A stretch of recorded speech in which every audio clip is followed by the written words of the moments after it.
Hey guys, I was just watching somebody's Flat Earth video, and in the middle of it was this Semitics language expert from Logos Bible Software named Micheal Heiser.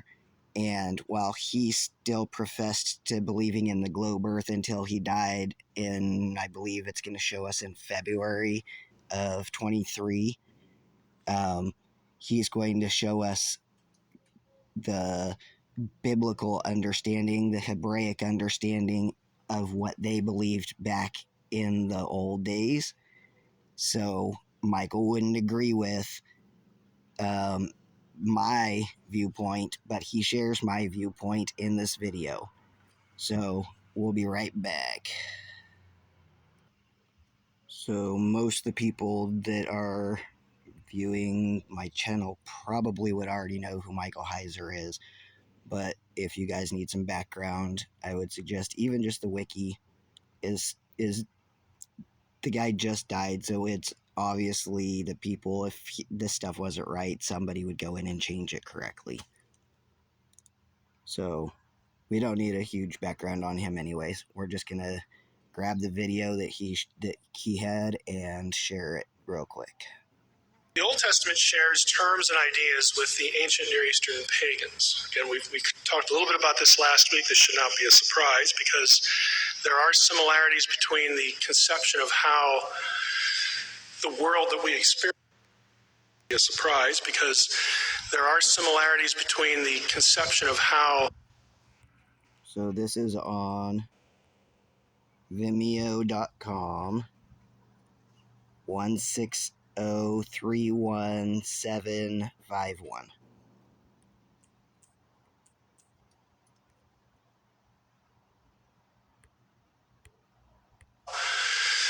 The world that we experience was made, that are shared with Israel's neighbors.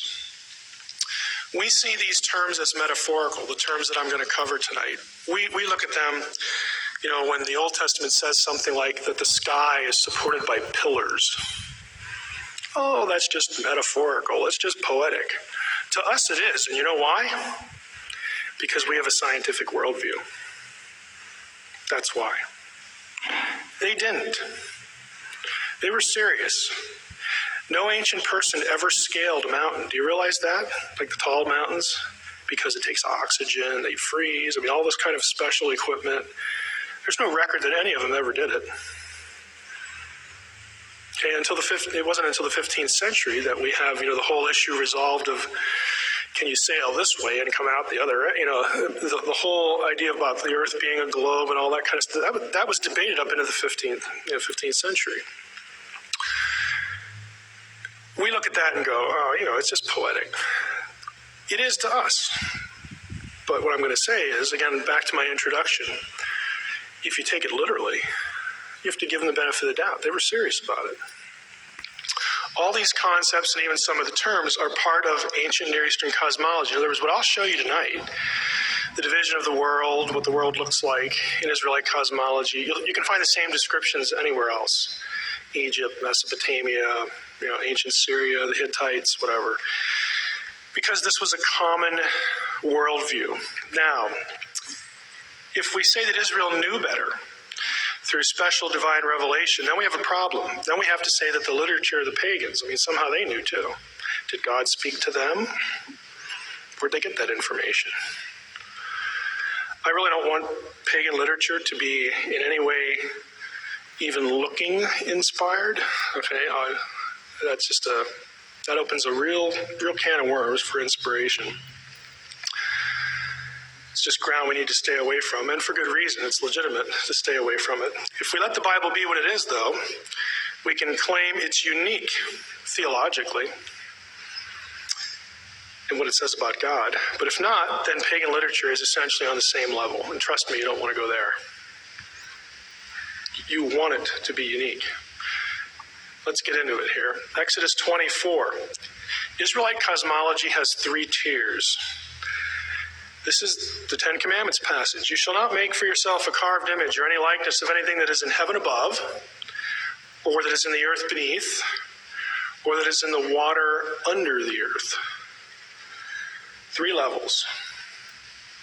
New Testament is the same. Philippians 2:8, verse 10. So that at the name of Jesus, every knee should bow in heaven and on earth and under the earth. What, like the worms? No. We're going to see what they were thinking here. Revelation 5, heaven, earth, under the earth. It's a 3-tiered cosmology. This is what it would look like. I didn't make this graphic, which is why it looks cool. Okay? Somebody gave this to me because they hated, honestly, at Western, they hated the one I used, and so they gave me this. This is a 3-tiered cosmology. There's God. We're going to see it in the verses. I'll show you that God lives above the vault of heaven, firmament. And in the firmament, you have windows and doors. And you have the earth. We're going to see verses that talk about the ends of the round, flat earth here. Underneath is Sheol. Sheol can be both the grave, and it can also be the underworld. Okay? It's not quite hell, but it's sort of like hell. We can talk a little bit about it. And then underneath that, we have the great deep.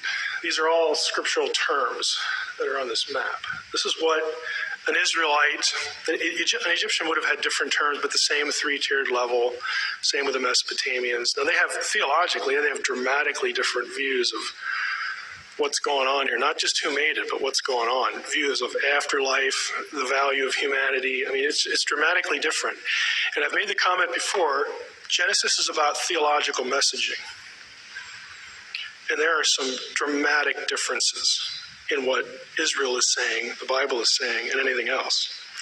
So let's take a look at the parts. Waters above and below the heavens. Genesis 1:6, God said, let there be an expanse. Some translations have firmament. It's rakia in Hebrew. In the midst of the waters. And let it separate the waters from the waters. And God made the expanse, the rakia, and separated the waters that were under the expanse from the waters that were above the expanse. And it was so. And what was that expanse called? Heaven. The heavens, the sky, Shemayim in Hebrew. So you have here the sky. Okay, and you have waters above the sky, and of course you've got waters below down here, but then you have the atmospheric heavens as well. Psalm 148 mentions the waters that are above the heavens. That's after the flood. Did you catch that? Because a lot of people want to say, oh, the waters above, they went away with the flood. See, the firmament was this canopy thing, and it was there, and then the flood, it just went away. No, it wasn't. According to the psalmist, he's still referring to it. Proverbs 8, when he established the heavens, I was there. When he drew a circle on the face of the deep. Isn't that interesting? We'll get to that. Circle on the face of the deep. When he made firm the skies above. Made firm is amatz in Hebrew.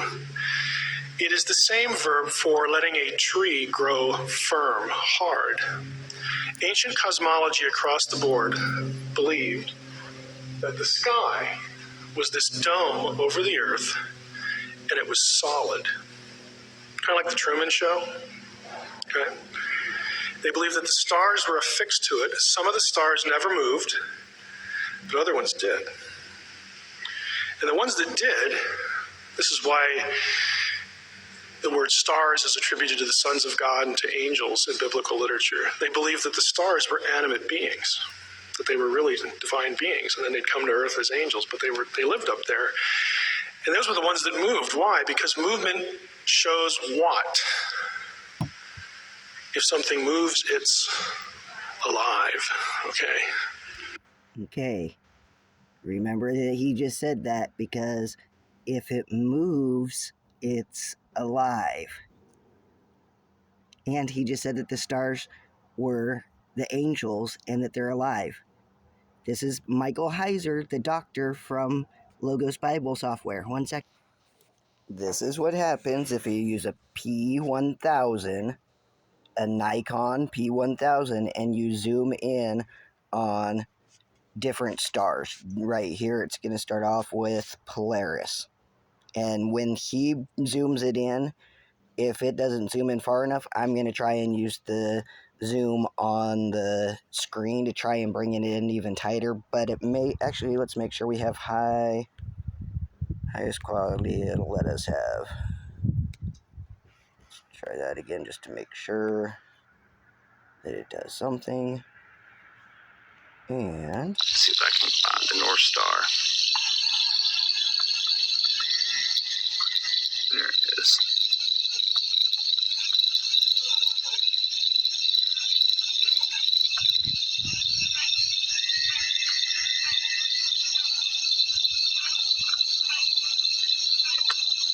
Hopefully I got this in manual focus mode.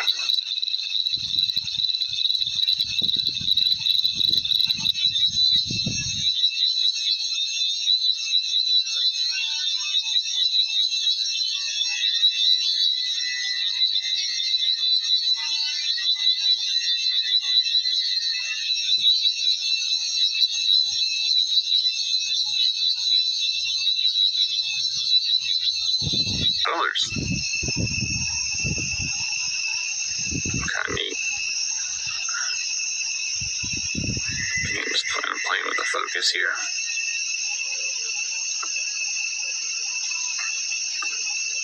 I don't really know what's supposed to be in focus, if this is focused, or if when I do.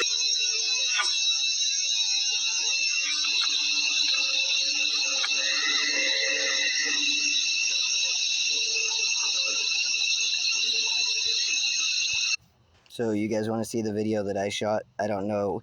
I'll try and zoom in on it on the screen also. So this one I took from a Panasonic.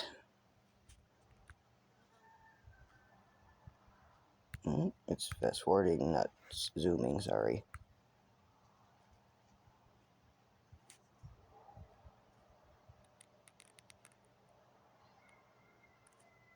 You guys should try doing this with all the stars. They look amazing. And once you figure out that the stars are the angels, things make a whole lot different sense than they did before. Okay, back to Dr. Heiser. Okay. Again, they can't take a rocket and go up and check it out. They believe that this is there's a solid expanse over them. Another passage, Job 37, verse 18. Can you, like him, speaking of Job, drawing the dramatically poor.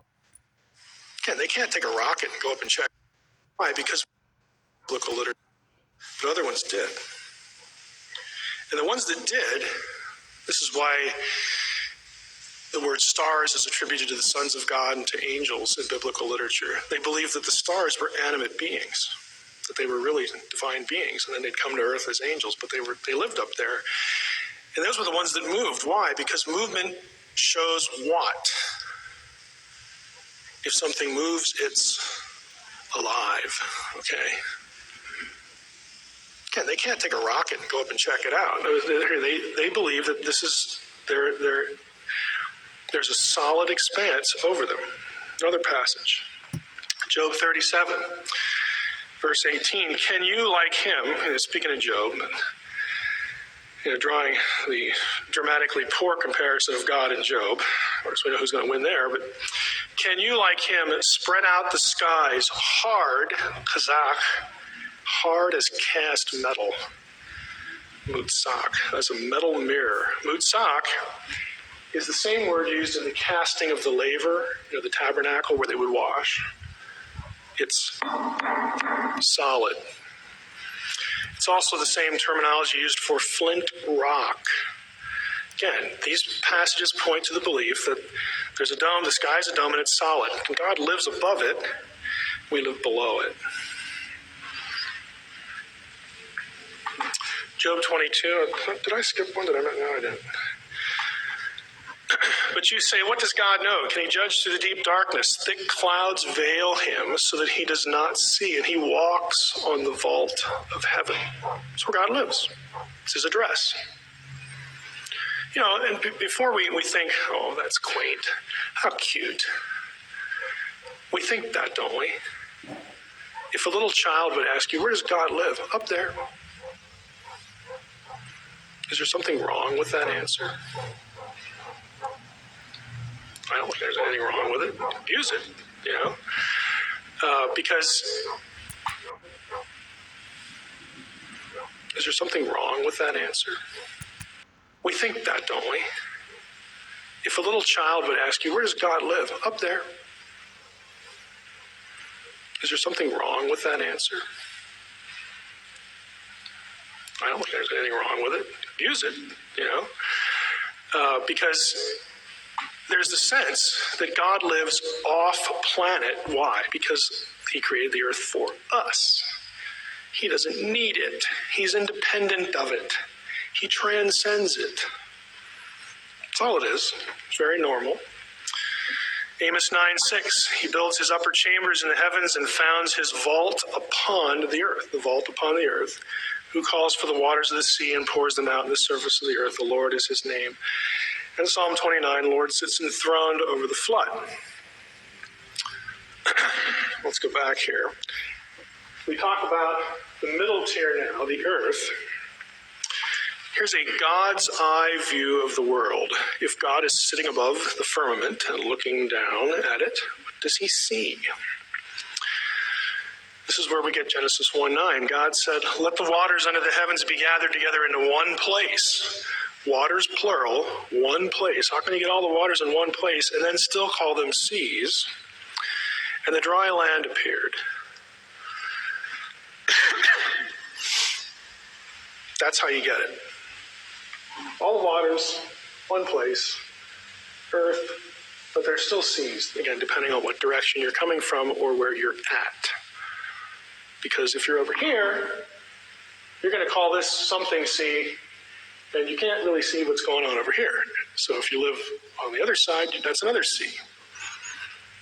But you got all the seas together. Proverbs 8, when he established the heavens, I was there when he drew a circle on the face of the deep. Circular. He made firm the skies above, so on and so forth. Here's an interesting one. He has inscribed a circle on the face of the waters at the boundary between light and darkness. What's the boundary between light and darkness? Think about it. You all know the answer to this. What's the boundary? Think sunrise and think sunset. Because he doesn't add that part in here. He is going to add something, but think sunrise and think sunset. Literally. What's the boundary between light and darkness? Does it get dark here?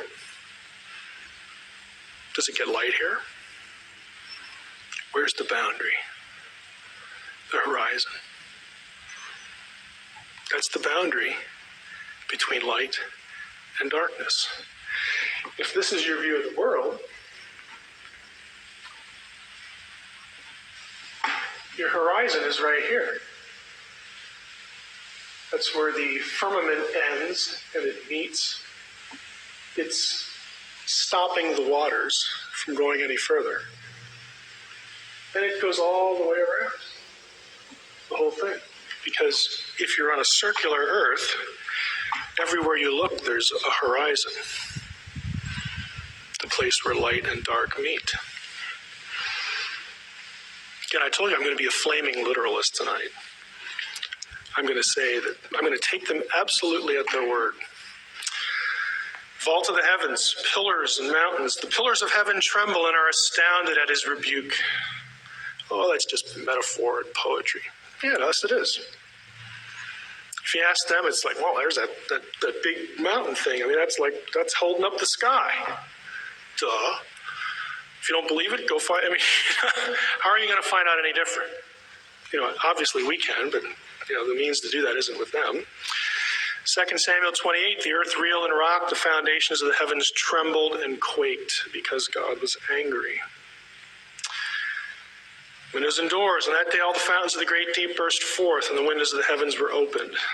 The fountains of the deep and the windows of the heavens were closed. Psalm 78, yet he commanded the skies above and opened the doors of heaven. Again, familiar phrases. Pillars under the earth, supporting the earth. Again, look at the language. For the pillars of the earth are the Lord's, and on them he has set the world. You betcha. It's not Marduk. It's not that silly Ta in Egypt. It's Yahweh who did that. Isn't that amazing? I mean, an Israelite would want you to marvel. He would think you're insane if you didn't. Either that or a pagan. Job 38:4. Where were you when I laid the foundation of the earth? On what were its bases sunk? Or who laid its cornerstone? He set the earth on its foundation. There's another one in Job that says, "Where were you when I laid the foundations of the earth, when the morning stars sang together?" Because the angels were the ones singing, and the stars are the angels. So that it should never be moved. To him who spread out the earth above the waters. Again, think of the circle with the earth in the middle. For his steadfast love endures forever. Now, that is a very brief overview of Old Testament cosmology. And I'm coming back to this slide, but I think I'd kind of like to go back to, well, some of us won't have the context for it. Let's just end here. There is a... So you guys remember when Dr. Heiser was just talking about the boundaries of the light and the dark separation is at the horizons. So that being the separation of darkness and light, we're about to go into the Sabbath again. And it is a separation from sunset to sunset. From sundown on Friday to sundown on Saturday, the Israelites would have closed the gates to any travelers. And so we know that that set of hours are the same hours that we're supposed to be doing, is sunset on Friday to sunset on Saturday. We don't work. We don't make other people work. We don't do things that are things that we would do to provide our livelihood. This is a feast date that Yah, El Shaddai, the God of heaven, he proclaimed that he wanted to meet with his people on the Sabbath. So these are the Bible verses. If anybody wants to argue about how the times are measured, the Bible talks about a day being measured from sunset to sunset. A new day begins at sunset and ends at sunset the following evening. These are the verses: Leviticus 23:32, Luke 4:40, Luke 24:1, and Matthew 24:1 and 2. Shabbat shalom, you guys. Love you, and I will talk to you guys all soon. Post messages. It's fun to talk to people on the Sabbath. Love you guys.